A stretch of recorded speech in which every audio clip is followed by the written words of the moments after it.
Wake up! Drongo!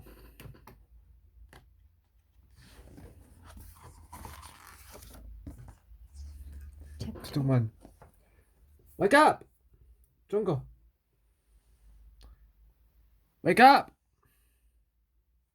Said the pirate. The parakeet. He wasn't really talking. He was just copying what Tuesday people say to him. Repeated the words during the day when he was alone in the house in his cage. Today, the window indication had been left, and the parrot could see and hear the birds in the garden. He heard the chit-chit of the fantails.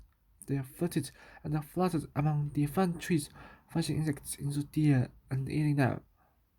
He heard the cheeky chirps of the silver rice as they pecked oranges.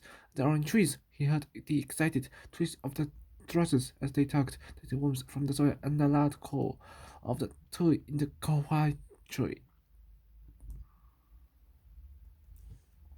Today, Parrot wouldn't wanted to be free more than ever. What to do about it? Chapter 2. Parrot had lived in his small cage for a long time.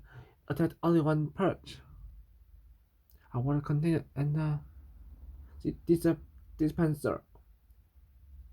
There were no toys to play with, no letters to climb, and no cuttlefish to chew. His cage was lonely and boring.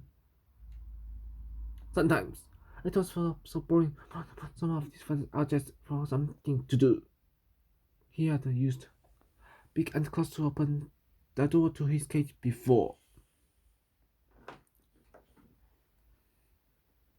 So he did it again and put next to the open window.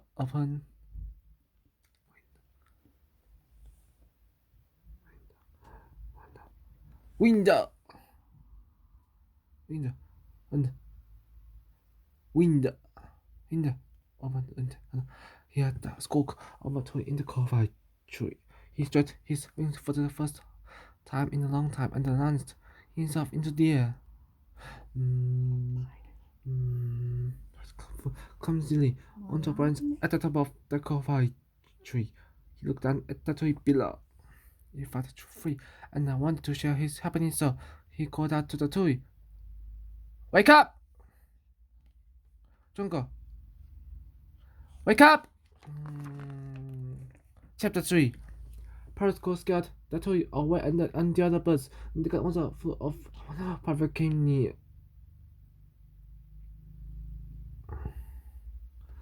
They didn't stop him enjoying himself because was used to being alone to being alone. And the other only what to explore.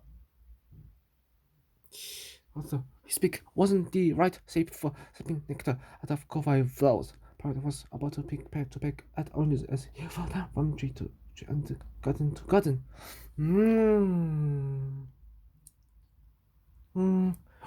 The best day of his life. But when the sun went down, it was dark and cool. I hopped from branch to branch in a pot-covered tree, looking for one place. Cold and tired. After sleep, I should be woken by something dripping on his head.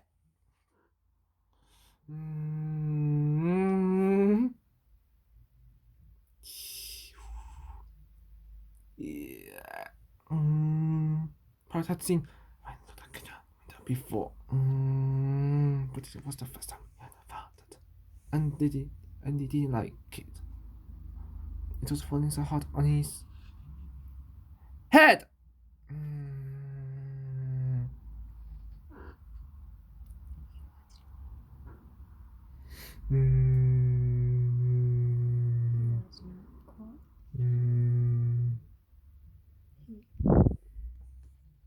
He was new. He was now cold, tired and wet. For the first time today, he wished he was at home. Chapter 4. Wake up! Drongo! Wake up! At first Toby thought he was dreaming. Then he heard the words again and he thought maybe it was his dad. Toby's dad sometimes called him Drongo as a joke when he did something silly, but it didn't sound like his father. Wake up! Drongo! Wake up! It was coming from the garden. Toby put up the blind and looked out. It was coming from the couch.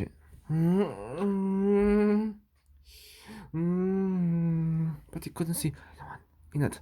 Maybe one of his friends will trick on him.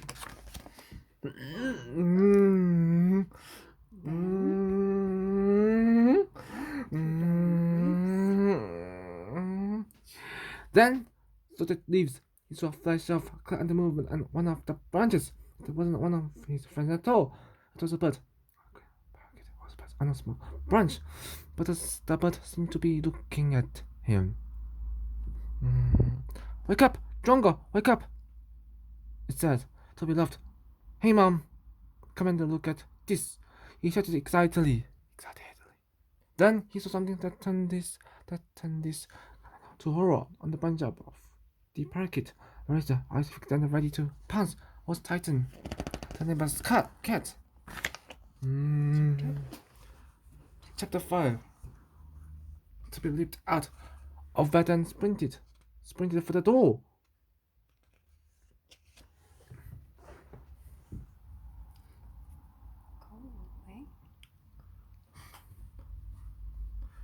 Go away! Go away! Titan! He shouted as he ran outside. Titan prepared to pounce. The bells on his collar jingled. Part full of the branch and Toby's sent out. Then Titan scuttling. Then the part of covered tree and over the wooden fence faster than on rollerblades. Looked back up the tree to where the parakeet had been passed. It wasn't there. I have no idea where it was. He felt something on his shoulder. He thought it was his mother's hand until he heard that noise. Wake up! Drongo, wake up! Chapter 6.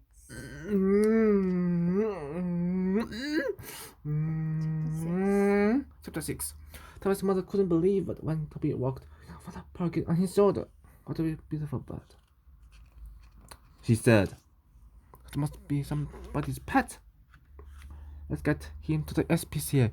She got a large cardboard box out of the garage to keep the parakeet safe and a secret in the car. But some balls for air.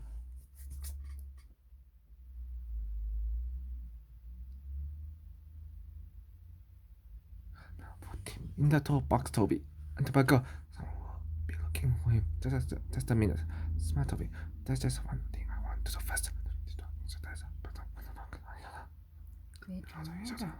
Twist his head and waited till I have to wait along. Squawked parrot. Wake up! Chapter 7. And his mom, laughing when they got to the SPCA. What? Pi wasn't so happy. He was glad to be safe.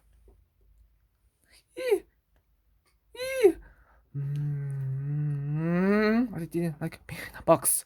The people at the SPCA was very nice. The vet had a close look at Pearl's eyes. Beak, wings, stomach, feet. Father and said that he was had.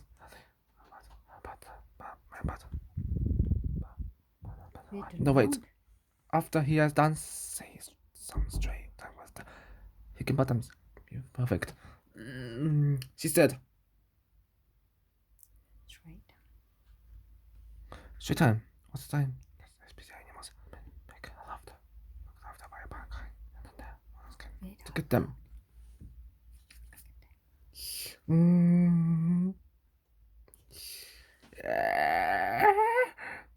Our new home was fun for them. The vet was right. The best place. But straight time was Mr. Ant. They loved the birds. The Higginbottoms had to viaries in the back garden as one for their own 3 packets, and the smaller one in the corner of the garden for the cupboards. Seven feet in small aviary, small to him. He loved all the space. There were different coming and patching places. The photo was interesting and like the company of Mr. Higginbottom. Higginbottom liked the parrot too. And when no one came to collect him after 7 days, they moved him into the parrot aviary so he could stay there forever. Chapter 9. Chapter 9. Last chapter. One day, Mrs. Higginbottom brought a new bird to the street of aviary. It was small and black with a forked tail. Parrot looked on as Mrs. Higginbottom released the new bird into the aviary and watched it explore its new home. Higginbottom saw Parrot taking an interest like this one. Parrot, she said, she's a Drongo bird, and I'm going to put you in charge of waking her up every morning. But at Mrs. Higginbottom, as if what she meant. Wake up, he said. Wake up!